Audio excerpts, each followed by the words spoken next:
صدمة كبيرة وفاجعة حزينة نزلت كالصاعقة على القلوب، خلت الوسط الفني ومنصات التواصل الاجتماعي في المغرب كيبكيو وكيتأسفوا. الموت خطفات فجأة وبلا موعد مصممة الأزياء الشابة المحبوبة بشرى المرزوقي، في واحدة من أصعب القصص اللي حبست الأنفاس وهزات النفوس. القصة بدات أيام قليلة ملي ربرات بشرى في ظروف غامضة، وتقطعوا حبال التواصل بينها وبين عائلتها والناس اللي كيبغيوها. في البلاصة تحولت صفحات الفيسبوك والانستغرام لخلية نحل، كلشي كيبارطاجي صورتها وكلشي كيدعي بقلب محروق باش ترجع لدارها وميمتها سالمة. لكن مكاتب الله كانت أسرع، والنهاية كانت حزينة ومؤلمة بزاف ملي لقاو جثتها دافة الطوموبيل ديالها في منطقة المنصورية في مشهد اللي كيبكي.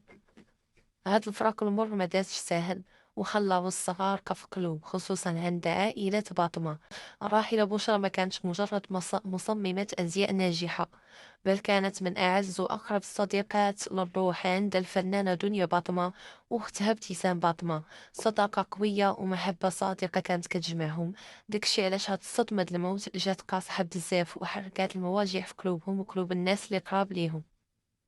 الخبر الحزين أكدته الأخت ديالها على الصفحة الرسمية ديال بوشرا.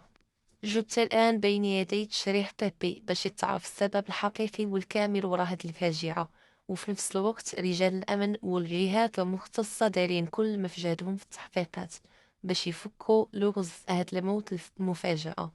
الله يرحمها ويغفر ليها ويصبر ميتها وعائلتها.